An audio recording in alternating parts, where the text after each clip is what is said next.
you are. We spent a lot of time on the trail. Now it's time to spend some time in the garage.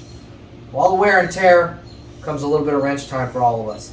The Himalayan's cam chain has reached about its service limit.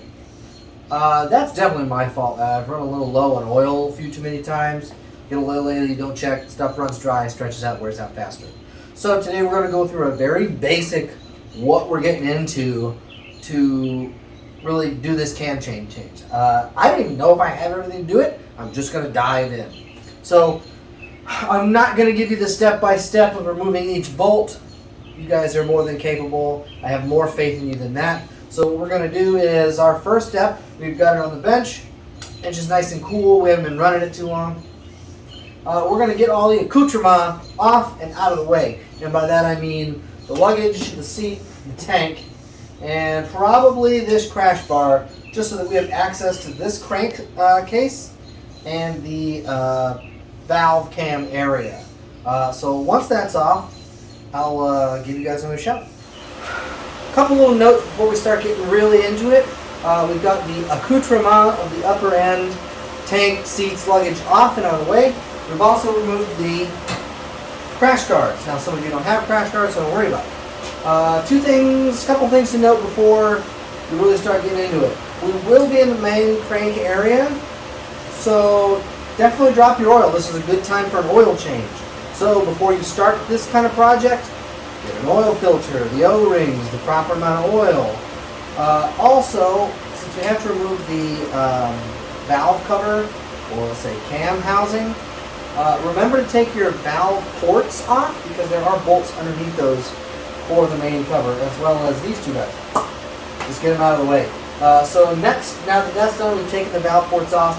We're going to take case 1, case 2, case 3 off so that we can expose the gritty insides and get this cam chain out. Okay, crew, so we've got the rocker cover off. We've got the stator cover off. Keep in mind that the stator is attached to that cover, so unplug your main wiring harness before you try and pull it off, otherwise it's going to hang there and pull on stuff. So unplug that, then remove it. One thing I wanted to point out is Royal Enfield was very nice and decided to use a rubberized tin gasket, which means you can get a couple uses out of these things before you have to replace them. I've taken the clutch cover off a couple times, used the same gasket, and had no leaks. Plus they're very hardy and sturdy and they don't get stuck to the side of the cases so that you have to get in there with a scraper and damage all that. So very cool thing to note.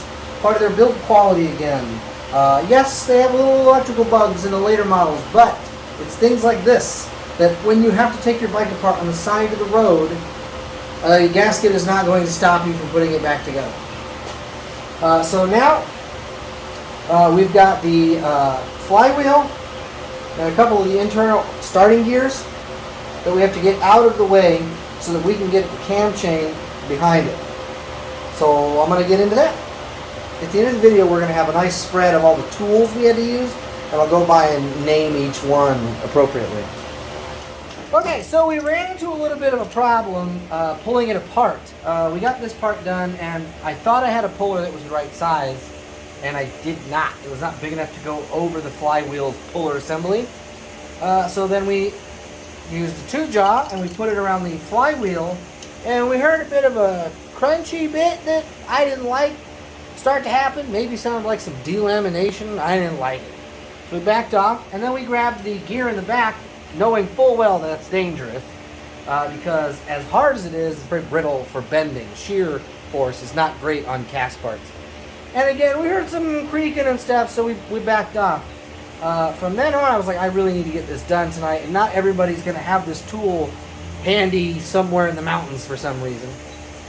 So you can get these pullers almost anywhere. We borrowed this one from AutoZone, and we put it on the flywheel portion, put some tension on it, just enough to keep it there, and then just wrapped on it with a hammer about 15-20 times, and it boop, popped right off.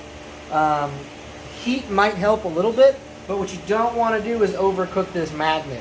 Once you overheat a magnet, it doesn't do magnet things anymore. So yeah, and then after you get that off, then you go on to the next step.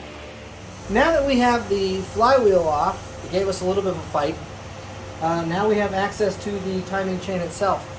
We've already taken the tensioner out, timing chain tensioner. So you're going to take it off of your cam chain up here, your cam. Let that drop, and now you have all the slack in the world down here to loop it around. Whoop. And you can just pull your cam out. Timing chain is out. We are officially 50% done with the procedure. Now on to the new parts and reassembly. Okay, so here's our newer one. You can tell it's even a different color. It hasn't been soaked in 20,000 miles of bad oil. And all of this is practically just the reverse of disassembly. So we are just going to pop the cam up, drop that, oh shit, nope.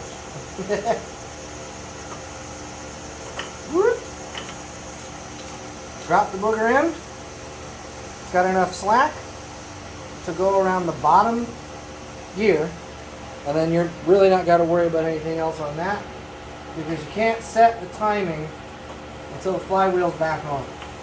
So we're just going to randomly place this cam chain on here. Whoop. Now you guys saw previously in the video where I just lifted it up by hand and it slopped right off.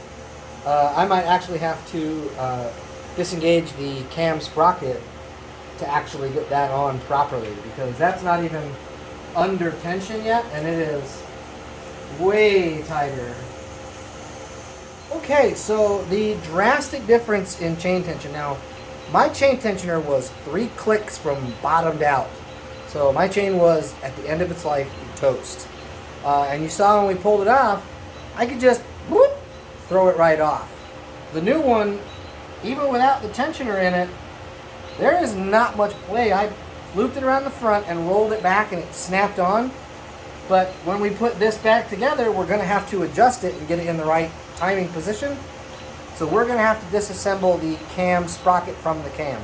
That way we can pop it off its axis, loop the chain back around 1 or 2 more teeth depending on where we need it, and then you reassemble the bolts and stuff like that. But seeing the difference between a used up chain at the end of its life to a brand new one, unbelievable. I didn't think it was going to be that drastic, or maybe almost like a wasted effort, but it is night and day. The engine is going to feel so much more legit now that it doesn't have 800 feet of slack in that timing chain. Okay, what is this, part 8? 8 or 9. 8 or 9, whoever fucking knows. They're numbered in the file. Okay, so we've put the starter gear on first, and you can put them together separately. Like you can put these 2 pieces. Oh, fuck it, here we go. Don't lose your woodruff key. So if you put this one on first, and then you put your woodruff key on, you then have to spin the starter gear while pushing this on. Otherwise, the one-way gears aren't going to budge. The other way to do it is to assemble beforehand. Then you put your woodruff key on and make sure you don't lose that. And then all you got to do is line up that key and slide it on. You don't have to worry too much about the tension on that. Your Ugga Dugga machine will take care of that. And do look up, listen, I am not a stickler for torque specs. There are only a few items on a motor that I actually give a shit about for torque specs. One is anything in relation to head torsion for head bolts and or the cam seats. The other one is crank bolts. This shit spins so fast. Torque it down. Rent one, borrow one. It's not that hard. Okay, our next step is now to get this timed properly with this. Now, because we just threw it on with no particular order, we can see that up here we have these 2 lines. Oh, shit. We have these 2 lines on each side of the cam that are supposed to be flat with the plane of the head when you are at top dead center. So we can set that here. We see top over here. The cam sprocket is also pinned so that it cannot be put on 180 off. It can only go on the right way. But we look over here and there's a little divot in the engine case. That is our timing mark for top dead, and we are not on top dead here. So what we need to do is we've unbolted the cam sprocket. It should pop off. And we are going to find top dead. There's 2 dashes over here for fire and top dead. We're going to line it up with top T for top dead, and now see our sprocket here is way the fuck off. So we're going to drop it down and just rotate this guy in its seat. Let the chain go around a bunch of times. Cue the high speed.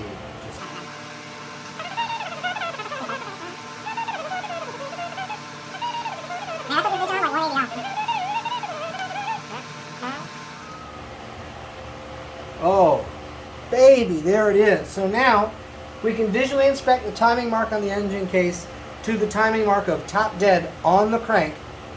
We go up here and we can see that our timing marks on the cam sprocket are now lined up with the plane of the head. Now that we know that, we can go ahead and bolt the cam sprocket back in, and we can install our tensioner so that in the unlikely case of us farting around, it doesn't skip a tooth. Now, upon reassembly of all those components, do double check that these are all aligned correctly. Even after you get the stator cover back on, check again. There's another port we'll pull off here, and I'll show you guys what I'm talking about. But right now, this is at another point of assembly. Alright, adventurers, now that we have the timing all bolted in, the flywheels bolted in, we're going to double check one more time that everything is correct. So we are going to rotate the flywheel until we hit this top dead slash on the timing mark on the engine case. Whoop, right about there. And we see that. Nice flat plane on the head, T at top. We're good to go. Let's throw this bitch back together and get the fuck on the trail. Okay. You freak shows, this side's all done in theory. We've got the covers back on, shifters back on. Electrical's all plugged back in. Now most of this only plugs in one way, so it's pretty hard to fuck it up. Not impossible, pretty hard. Now we're going to have to clean the surface of the rocker covers, both sides, the actual head itself and the rocker cover. Because this is a rocker cover and not a valve cover, it does not use a gasket because it has to be precise.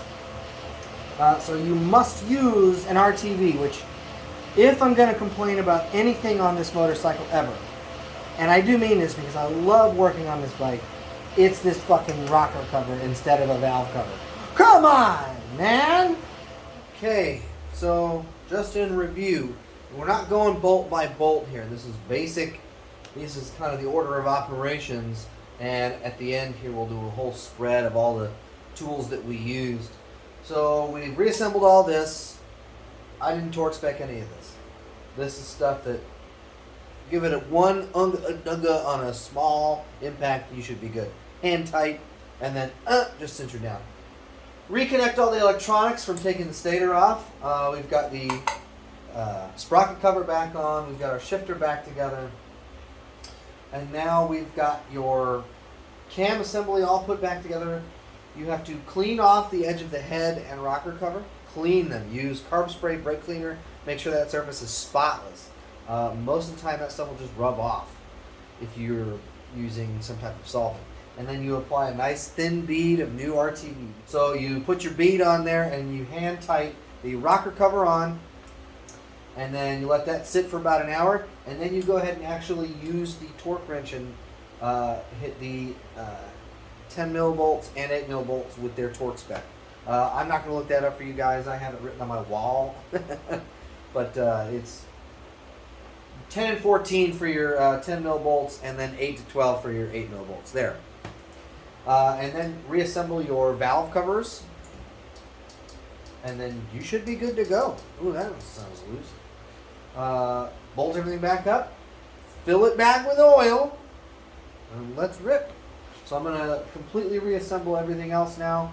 The valve covers, the accoutrement, fill it with oil, and let's see what she sounds like. Alright, adventurers, moment of truth. We've got everything loosely hooked up, fresh oil and filter in. We're not going to put everything on yet, just so that we have a good place to start for a test. So, you're hearing the first fire up. Let's hear what she sounds like. Oh, baby, that's the stuff. Hell yeah, man. Congratulations, dude. That's amazing.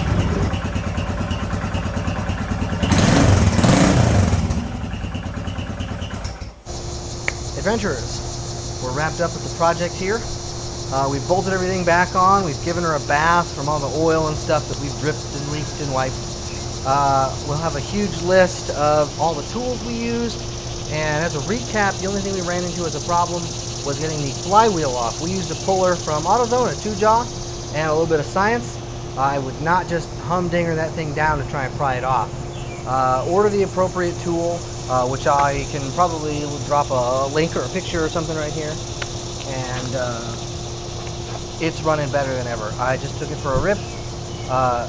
Loves that new chain. You can see in the video where how much slack that chain had. Now, that's not a normal service interval for that chain.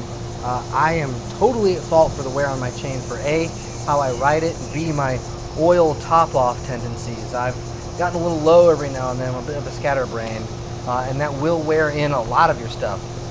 Your valves, your cam chains, your piston rings, stuff like that. So every other gas tank, just check your oil, especially if you're running a lot of high RPMs on a single cylinder. That's where you're going to start losing most of your oil. It's getting hot, getting a little bit of blow by, but other than that, fix your own stuff. Get back on the trail.